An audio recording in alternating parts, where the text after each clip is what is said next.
Hello everybody and welcome to my channel. Today I'm going to be doing my March favorites. Yikes, there's only one more week left of April. I filmed the first part of this video a week before March ended, and then I watched Bridgerton, and I came back and added a season 2 of Bridgerton little section. And then I just never got around to doing this voiceover. I'm so sorry. I'm trying to get back onto my YouTube grind. I have been slacking so much. I do want to do a May cover page journal with me. That has nothing to do with favorites or anything like that. And I know people want the part 2 of my journal flip through. I just don't have that at the moment. But I promise it will be coming. So sorry. I have been very busy at the moment because I do have my own online small business shop where I let my nerdy side out, and we have so many fandom related things, and I've just been so busy on that. But I want to prioritize YouTube as well, so hopefully I can have some good content coming, maybe some vlogs. I don't know, we'll see. Okay, so for my favorites of March, I have 3 K-dramas actually. I'm not even sure if All of Us Are Dead is considered a K-drama in a sense that it's about zombies and not like a romance show, but All of Us Are Dead was my hyperfixation until Bridgerton came along. And so most of March I spent thinking of All of Us Are Dead. And I love that show with all of my heart. If you haven't seen it, go watch it. It's about a zombie apocalypse. I don't even know if it's apocalypse, but a zombie situation arises in a high school in Korea. And then, kind of expands from there. But the characters are so good in that. And I cried so much, actually, but I love it so much. Then that made me want to watch another Korean show, because All of Us Are Dead and Squid Games were the only Korean shows I've ever seen, and I know K-dramas are a big thing. I didn't think I'd ever be a K-drama girly, but I was in the month of March. So the first one that I watched was Nevertheless. I didn't know anything about K-dramas, but apparently this one is a big miss, and it was a miss for me. I still had a good time watching it, but she didn't end up with the boy that I wanted her to end up with, and that really annoyed me to my core. But I really love the side characters in this show. I think that's what made the show for me, especially the second love interest boy. If you've seen the show, he has my heart. So Nevertheless wasn't a big hit for me, but then I started 2521. It was coming out weekly on Netflix. It's completely done now, but I binged it to the point that it was, all the episodes that were available, and that show is probably one of my new favorite shows in general. It was so good. I don't even think I could watch a new K-drama because I don't know if anything will compete with this one, but I'm going to try and find one. I have a list of ones that I want to watch, but this one was everything to me, and it also broke my heart in half. I'm going to sell you on this show. It starts off with a daughter running away from home to her grandma's house, and then she finds her mom's diary.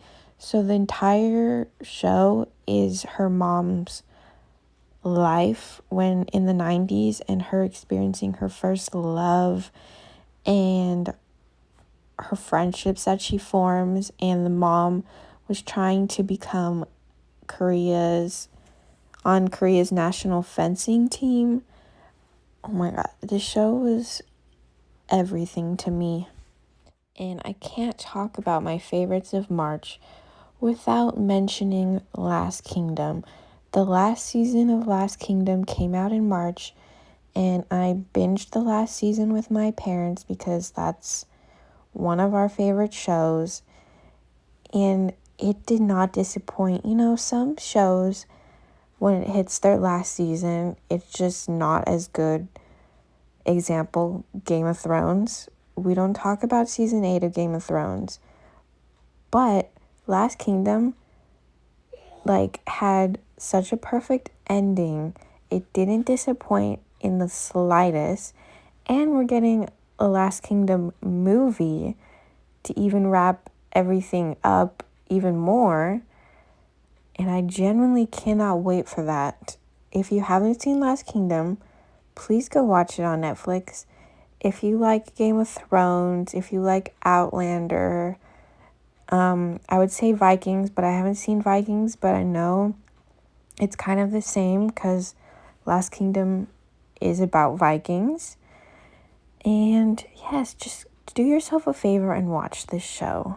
It's just as good as Game of Thrones, and that's a big statement for me because Game of Thrones is one of my all-time favorite shows that I've ever seen. I also did a rewatch of Outlander for the third time while I packed orders and did orders last month, and it was a very, very good time. Also, if you haven't watched Outlander, what are you doing with your life? Please watch it. There are trigger warnings for that show, and probably Last Kingdom too. Keep that in mind, but go watch it. As for books that I read in March, I was in a massive reading slump, and I think I read 3 books. I don't write the last one because I finished it the day before March ended. So I read Twisted Games. That one I gave 4 out of 5 stars, but I genuinely think if I didn't read it while in this slump, it would be 5 out of 5 stars because it's Princess and her bodyguard. And that's just the best thing. But it was just that I was in a reading slump, and it took so long to read because I just couldn't pick up a book. But that's on me. And then I read Daisy Jones and the Six by Taylor Jenkins Reid, my first Taylor Jenkins Reid book, and it was absolutely amazing. I couldn't put this book down. 5 out of 5 stars. Cannot wait for the TV show. And then the last book I read was Terms and Conditions by Lauren Asher, which is the second book in the Dreamland Billionaire series, I believe, where it's about these brothers who are inheriting and owning a part of what is basically this world's Disneyland. And so good. And see, now we are at the part where it is a very new clip, and I'm doing my Bridgerton section. So I didn't have a place to put anything Bridgerton, so I bought this printable off of Etsy, and I printed Lady Whistledown and just taped it into the middle so I could add some pictures of Anthony and Kate. I know everybody and their mother watched the show, and as they should, because season 2 was absolute perfection. I'm gonna be honest, I did like season 1 up until the certain point. If you know, you know, and then I just couldn't get behind that couple again, and it really wasn't it for me.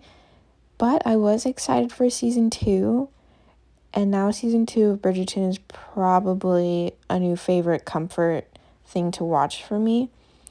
I finished season 2 and then I immediately restarted season 2.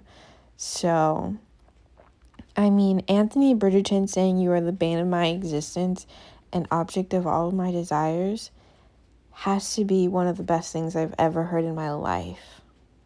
And I just want to thank them for giving that to me. Anyways, I just love this. And then I had all these pictures printed out, but then I don't think I used them all.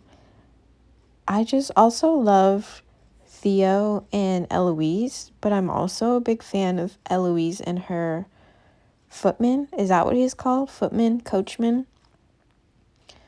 I know she doesn't end up with either of them, but like I want them to change that for the show. Also, Benedict Bridgerton has my heart, along with many other things from this voiceover, but I love that man so much, and I cannot wait for his season. Cannot wait. Thank you so much for watching this video. I'll see you in my next video very, very soon. I promise. Bye.